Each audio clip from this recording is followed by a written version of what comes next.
মনীষা কৈরালা একজন নেপালি অভিনেত্রী। নেপালি রাজনীতিতে সুপরিচিত কৈরালা পরিবারের তার জন্ম। প্রকাশ কৈরালা ও সুষমা কৈরালার কন্যা এবং নেপালের 22তম প্রধানমন্ত্রী বিশ্বেশ্বর প্রসাদ কৈরালার নাতনি। ভারতের হিন্দি ছবিতে কাজ করে জনপ্রিয়তা লাভ করেন মনীষা কৈরালা। কর্মজীবনে কৈরালা 3টি ফিল্মফেয়ার পুরস্কার, 1টি ফিল্মফেয়ার পুরস্কার দক্ষিণ ও 1টি স্ক্রিন পুরস্কার সহ একাধিক পুরস্কার অর্জন করেছেন। 2001 সালে নেপাল সরকার তাকে নেপালের দ্বিতীয় সর্বোচ্চ বেসামরিক সম্মাননা অর্ডার অব গোর্খা দক্ষিণ বাহুয় ভূষিত করে। বলিউড বাদশাহ শাহরুখ খানের সঙ্গে দিল সে সিনেমায় অভিনয় করেছিলেন মনীষা। 1998 সালে মুক্তিপ্রাপ্ত সেই ছবিতে অভিনয় করেছিলেন প্রীতি জিন্তাও। একসঙ্গে অভিনয় করার সুবাদেই শাহরুখের সঙ্গে বেশ ভালো বন্ধুত্বপূর্ণ সম্পর্ক হয়েছিল মনীষার। ক্যারিয়ারের শুরুর দিকে মনীষাকে সাহায্য করেন শাহরুখ খান। সম্প্রতি সেই কথা অকপটে স্বীকার করলেন মনীষা। এক সাক্ষাৎকারে Manisha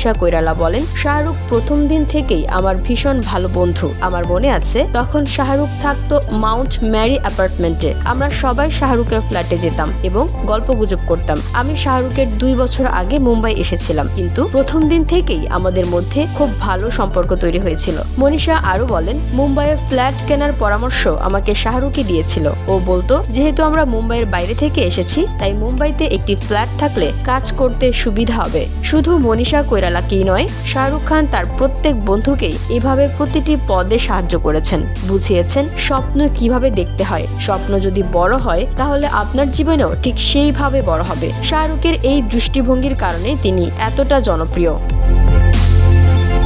VOD Bangla news desk.